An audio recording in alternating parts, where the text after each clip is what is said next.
Olá, gente. Vamos lá para mais uma aula do nosso componente curricular Citologia, Histologia, Hematologia e Embriologia. Comigo, professora Elvia.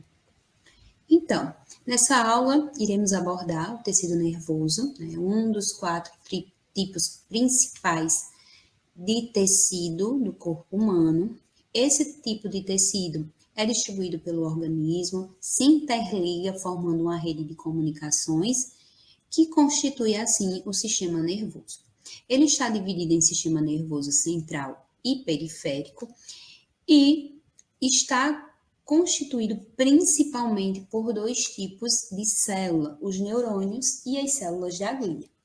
Aqui nós temos uma imagem que exemplifica como que está distribuído o sistema nervoso central. Aquele sistema que compreende desde a região do cérebro e medula espinal. Nós temos aqui que ele recebe informações do ambiente e que ele transmite para o sistema nervoso periférico impulsos que são gerados por ele mesmo. Então, há a recepção e a transmissão. Por exemplo, recebe informações de onde? Mucosa olfatória, retina, ouvido, botões gustativos, pele, músculo, articulações, vísceras e envia para onde? Envia para as glândulas salivares, músculos lisos, músculos esqueléticos. Então, a gente tem essa capacidade de perceber e transmitir informações através do nosso sistema nervoso central. Além disso, nós temos aí as células nervosas, ou também chamadas de neurônios, que são células bem diferentes. São células, que têm um aspecto parecido com uma árvore. A gente vai ver mais à frente algumas imagens que ele traz o termo arborização, que são células capazes de quê? De receber, transmitir e processar os estímulos. Aqui nessa figura, nessa ilustração, nós temos a região do corpo celular, a região aqui completa de corpúsculos de Niels ou grânulos de Niels, região dos dendritos, que recebe o axônio de outro neurônio para poder obter aqui a sinapse, oligodendrócitos que revestem, que são células que produzem a bainha de mielina, que reveste aqui o axônio. Temos ainda aqui, essa é a faixa do sistema nervoso central e aqui sistema nervoso periférico, com a presença, por exemplo, de células de Schwann, que também produzem bainha de mielina, mas sendo no sistema nervoso periférico. E aqui algumas placas motoras. Aqui nós temos alguns exemplos de neurônios, e de algumas células nervosas. E aí, vejam só, às vezes a gente está tão acostumado a ver a estrutura do neurônio que a gente não se detém ou percebe que existem outras variações dos neurônios, como, por exemplo, uma célula piramidal, uma célula de Purkinje, que ela tem aqui essa estrutura arborizada. Tem o neurônio, da área óptica, tem neurônio do sistema nervoso autônomo conectado a neurônio ganglionar, formando aqui uma sinapse. Temos neurônios motores, temos neurônios secretores. Então, assim, cada neurônio ele vai ter ali uma estrutura ou um prolongamento maior que o outro devido à região onde ele está inserido e à função que ele vai fazer naquele determinado órgão. Aqueles ainda podem ser chamados de bipolares, multipolares ou pseudomultipolar, a depender aqui da inserção dos dendritos ao longo do corpo celular. Nós temos ainda aqui outra imagem que ela exemplifica o corpo celular, onde a gente vê a grande presença de mitocôndrias que são responsáveis pela produção de energia, uma vez que, imaginem o seguinte, se vocês estão prestando atenção em mim falando e eu tenho que estar atenta, tenho que estar concentrada para falar para vocês, então isso requer muita energia, requer também a produção de muita proteína para que eu consiga me concentrar, para que eu consiga falar para vocês sobre o conteúdo. Então, a gente tem a energia vinda das mitocôndrias e a gente tem também as proteínas que estão sendo sintetizadas para a manutenção dessa célula aqui pelos corpúsculos de News, que são o retículo endoplasmático rugoso desse tipo celular. Aqui nós temos uma micrografia de um neurônio motor, onde ele apresenta aqui, ó, o corpo celular, a região de núcleo e nucleolo e o prolongamento aqui do axônio. Temos aqui ainda a representação, né, dos grânulos de News ou corpúsculos de News. Temos aqui outra ilustração, né, mostrando os tipos de sinapse aqui, que é a axossomática, axodendrítica e a axônica. Então, vejam só, aqui a gente tem um axônio junto com o dendrito, aqui axônio junto com o dendrito e aqui axônio com axônio. Observem aqui outra parte, né, outra parte dessa ilustração que é bem interessante, que a gente vê aqui a produção, né, dos neurotransmissores, que eles vão ser organizados, eles vão ser colocados para uma formação de vesículas, que são chamadas de vesículas sinápticas, que possuem dentro delas neurotransmissores que vão sair de dentro da célula através de um processo chamado de exocitose. Saiu de dentro da célula o neurotransmissor, que são mediadores químicos, eles vão chegar até o outro neurônio através aqui de receptores. E essa faixa que tem entre um neurônio e outro, ela é chamada de fenda sináptica. Então, tem algumas sinapses que elas acontecem por meio, né, da entrada do neurotransmissor aqui, através da fenda, né, do espaço que tem, e temos aqui o receptor, e tem outras que elas são bem unidas, então não precisa ter receptor. Só a aproximação ali consegue ter ali um canal para que haja a entrada dos neurotransmissores.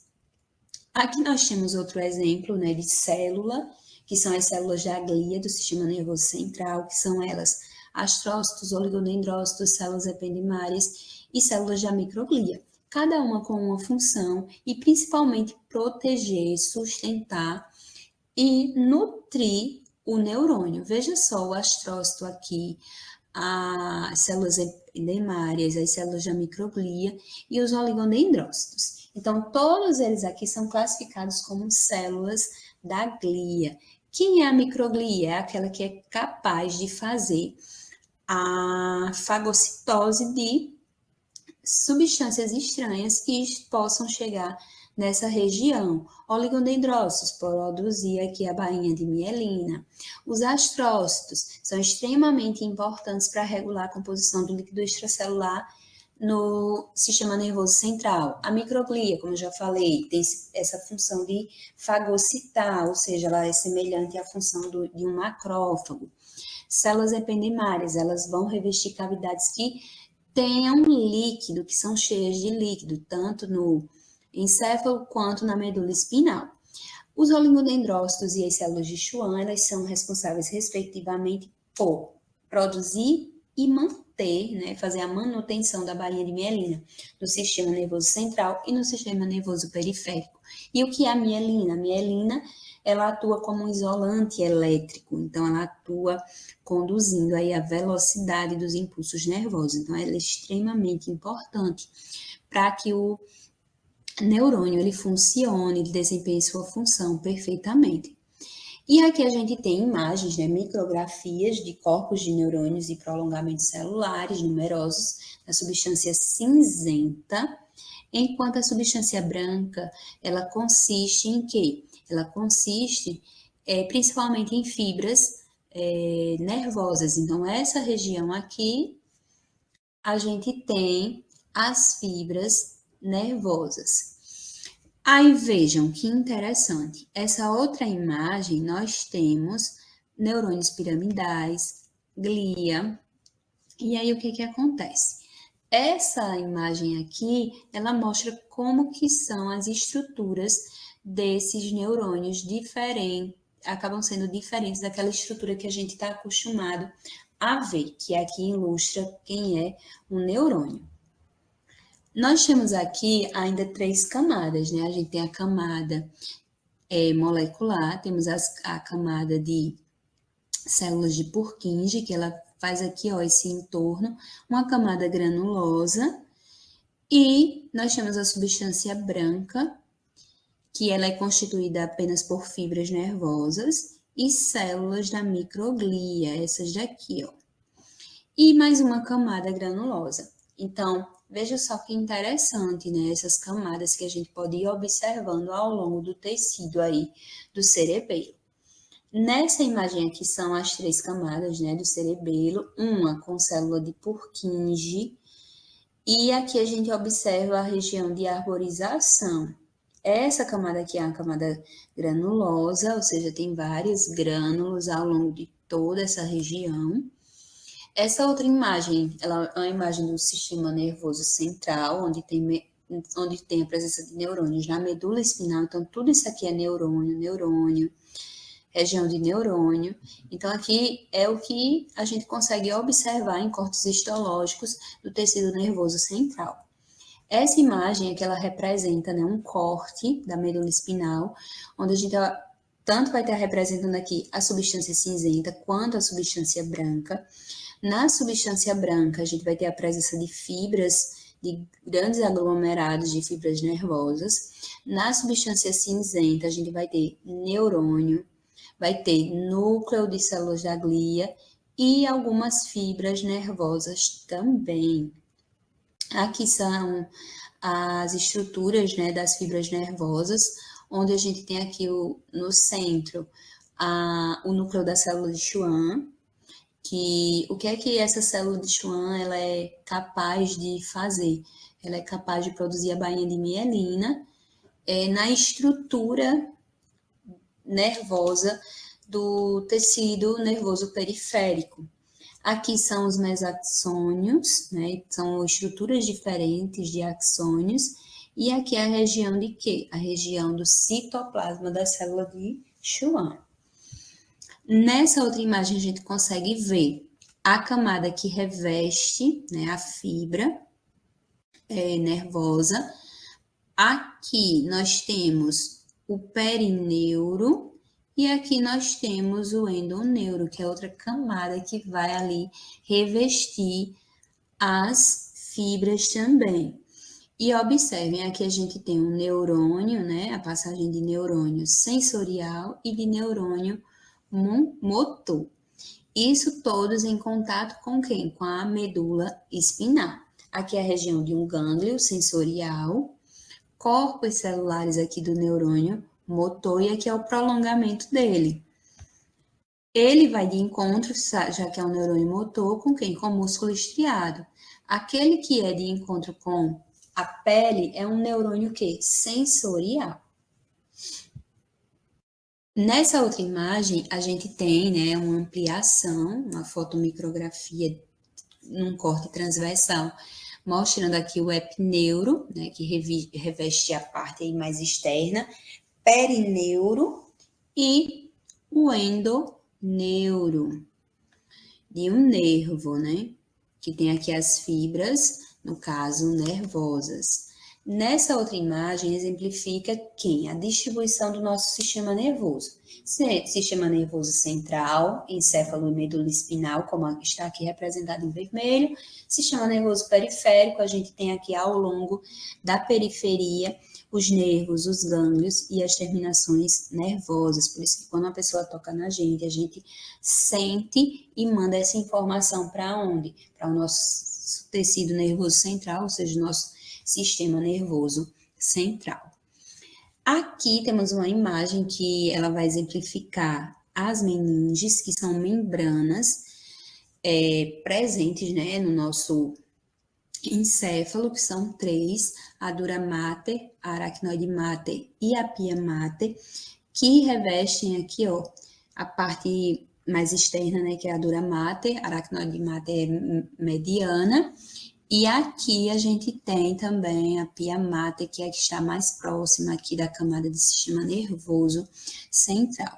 Essa outra imagem aqui, ela mostra também ó, a pia mater, aracnoide mater, que é uma faixa bem fininha, e a dura mater, que são as nossas meninges. Nessa outra imagem, a gente tem um neurônio na medula espinal, né? Então, a gente observa aqui uma ampliação para ver o citoplasma dele, onde a gente vê o complexo, por exemplo, o complexo de Golgi, a região do núcleo, várias mitocôndrias, retículo endoplasmático agranular, mais complexo de Golgi, retículo endoplasmático, né, rugoso. E aqui a gente tem mais uma imagem da substância branca, né, da medula espinal, mostrando a substância branca, e aqui, ó, a substância cinzenta, as células ependemárias, que são aquelas que revestem as cavidades que têm líquido, e aqui o neurônio, por exemplo, um neurônio motor, nessa região da medula. Aqui nós temos o cerebelo, no caso, mostrando agora essa camada aqui de células de Purkinje, substância branca aqui e algumas células de glia que estão presentes, né? Aqui é a camada granulosa e aqui é a região do nosso sistema nervoso central. Nessa próxima imagem, a gente tem aí os nervos, né, que são formados por feixes de fibras nervosas. Então, aqui a gente tem uma fibra nervosa, onde ela não tem, né, citoplasma, ela tem axoplasma, e também tem aqui a mielina, mostrando aqui que a bainha de mielina revestindo aqui, ó, mais bainha de mielina, os feixes, né, nervosos. Aqui nós temos mais uma imagem mostrando os nervos, né, circundados pelo epineuro, que é a parte mais externa, perineuro, que reveste aqui toda a região dos feixes, né, de fibras nervosas, e aqui cada fibra enovelada, né, circundada pelo endoneuro. Aqui nós temos mais uma imagem de nervos mostrando cada fibra nervosa. Então, quanto mais a gente amplia, mais a gente consegue ver a complexidade da estrutura. Nessa outra imagem, a gente já vê os gânglios, é um pouquinho semelhante com os nervos, só que aqui a gente tem o quê? Corpos celulares dos neurônios. E aí a gente tem dois tipos de gânglios nervosos, que são os sensoriais e os intramurais. Sensoriais, o próprio nome já nos remete, que é o quê?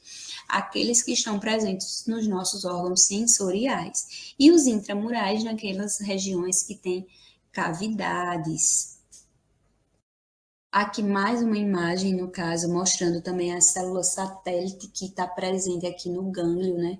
E aqui os corpos celulares, região de núcleo, e aqui circundando uma cápsula de tecido conjuntivo.